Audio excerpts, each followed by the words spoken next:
아이들이 말버릇이 없다고요? 여러분의 집 자녀분들이 자기 주장이 너무 강하다고요? 또는 아이들이 부모님께 대든다고 생각하십니까? 어쩌면 여러분이 받는 다른 스트레스 때문에 아이들과의 진지한 대화를 회피하려고 그렇게 우리의 아이들을 단정 짓는지도 모릅니다. 저는 독일어 신문의 관점으로 세상의 모든 지식을 전하는 독일어 신문을 읽어준 남자 독신남입니다. 안녕하세요.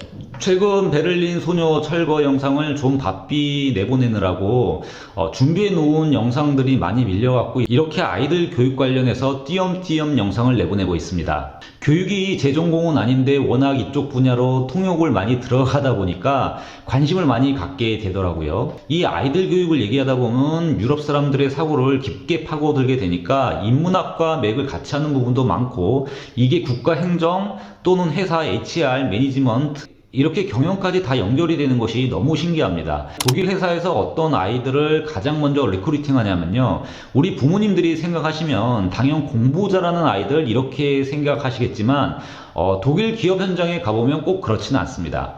공부는 자기들이 가르치면 된다고 생각을 하죠. 공부보다 더 다른 점을 많이 보고 있는데요, 회사마다 물론 조금씩 다르겠지만 그중 하나를 꼽으라면 바로 아이들의 저항 능력을 아주 많이 봅니다. 물론 가장 많이 보는 것이 소셜 컴퍼턴스 사회적 능력이죠. 이 부분을 유독 강조하는데 대체적으로 선진국으로 가고 인건비가 비싸질수록 이 부분을 특히나 강조를 하는 것 같습니다. 그런데 사람의 저항 능력은 바로 아이들이 영재인가 아닌가를 판단할 때 중요한 포인트가 됩니다. 여기서 잠깐 영재와 천재의 차이를 아십니까? 독일에서 얘기하는 영재와 천재는 말 그대로 그냥 정말 머리 좋은, 어쩌다 나올까 말까 하는 사람이 천재고요. 영재는 누구나 다 될 수가 있죠. 바로 어떤 문제든 포기하지 않고 자신의 직업과 인생에서 성장이 지속 가능한 사람을 얘기합니다.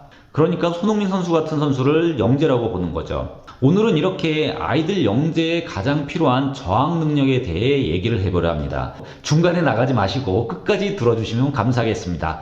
구독과 좋아요도 잊지 마시고요. 독일에서 말하는 이 저항 능력, 한국에서는 뭐랄까 찾아보니까요, 심리학에서 회복 탄력성이라고 언급을 하더군요. 완전히 다른 느낌이죠. 이를 영어로 하면 resilience라고 부르기 때문에 그대로 번역을 해온 듯 합니다. 물론 독일에서도 광의적인 의미에서 resilience라고 그대로 같은 단어를 쓰고 있는데요, 회복 탄력성, resilience라는 이 말은 라틴어 레질리에서 왔고요. 독일어도 영어도 이 라틴어에 뿌리를 두고 있습니다. 그러니까 이 뜻은 튕겨서 되돌아가다, 회복 탄력적이다 라는 이런 의미를 내포하고 있죠. 그런데 요즘 독일에서는 resilience를 저항 능력이라고 부르는 경우가 많습니다. 특히 아이들을 가리키는 교육학이라는 분야에 들어가면 회복 탄력성이라는 말보다 저항 능력이라는 말을 자주 쓰고는 합니다. 유치원에 가서 보면 선생님들은 절대적으로 이 단어를 쓰고 있죠.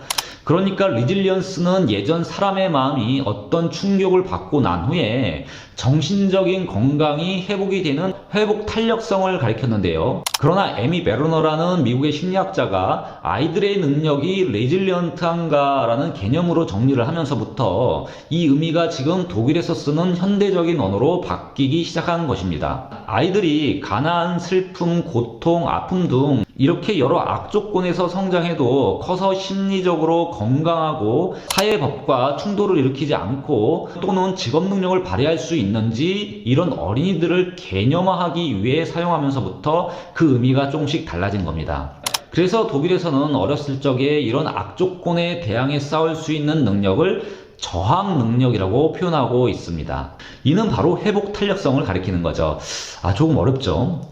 이렇게 독일에서는 바로 아이들에게 이런 저항 능력을 키워주는 것이 아이들 미래의 성공이 달려있다고 얘기를 합니다. 즉 독일에서 아이들에게 저항 능력 또는 회복 능력이란 살면서 주어지는 리스크 상황과 스트레스의 부정적 효과에 대해 마주하는 능력으로 생물학적, 심리학적 그리고 사회심리학적 리스크들을 대응하는 아이들의 저항 능력이라고 표현하고 있습니다. 이 저항 능력은 아이들의 성공에 직결될 뿐만 아니라 심지어는 독일에서는 독일 사회의 성공과도 직결되어 있다고 생각하고 있기 때문에 아이들의 이런 저항 능력을 키우는 것에 아주 중요하게 생각을 하고 있습니다.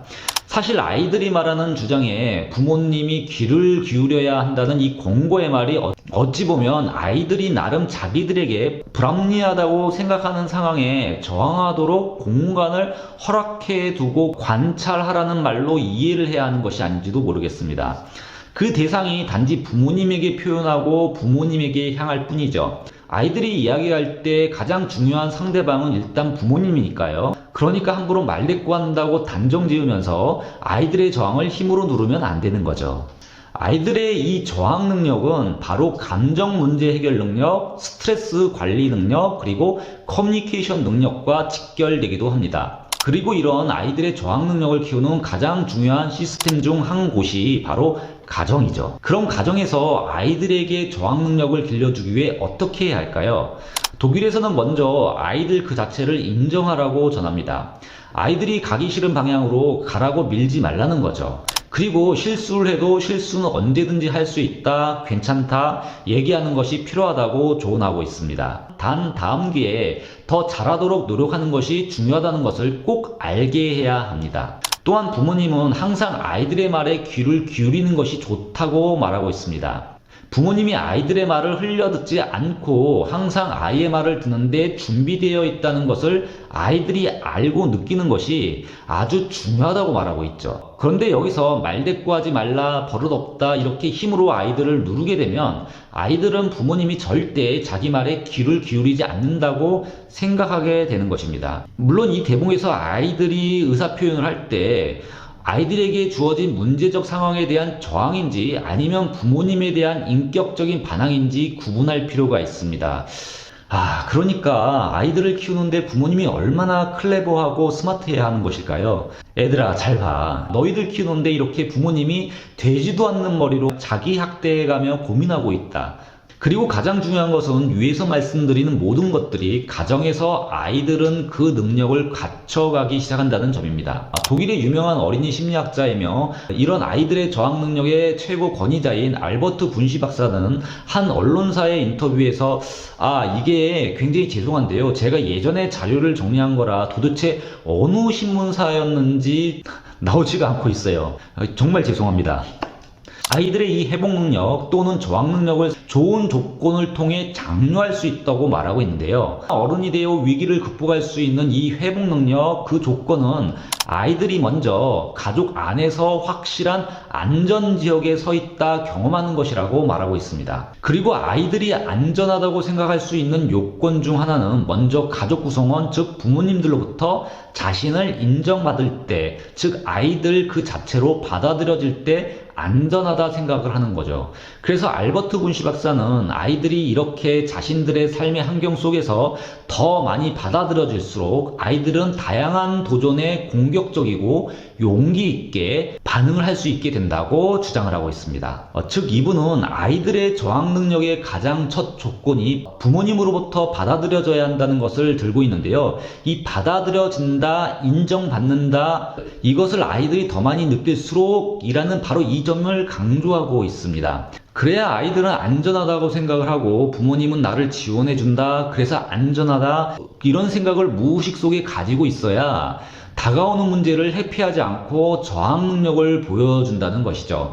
그리고 이런 습성이 체화가 되어 어른이 돼서 사회적 갈등과 여러 문제들에게 저항하는 회복 능력이 우리 몸에 녹아있게 된다고 전하는 것 같습니다. 그리고 여기서 가장 중요한 거, 과잉보호를 얘기하는 것이 아니라고 지적을 하고 있는데요. 과잉보호를 받는 아이들은 당연히 아주 커다란 문제를 가지게 된다고 말하면서 이들에게는 평상시 발생하는 부담에 직면할 능력이 없고 이에 대한 연습을 해보지 않은 것이 그 이유라고 설명을 합니다. 알버트 분시 박사는 문제를 극복하고 다룰 수 있는 능력은 부당함, 그리고 실패 등 여러 가지 문제들과의 만남의 결과라고 언급하고 있습니다. 그러니까 아이들이 여러 가지 문제에 직면해서도 가정이라는 울타리가 있고 부모님이라는 안전지대가 이렇게 있으니 이 문제를 용기 있게 극복하라고 말하는 것인데요. 여기에 부모님이라는 안전지대, 그리고 아이들의 문제 직면과 이를 다루는 그들의 태도 또는 행동이라는 두 가지 요소가 있는 것이죠.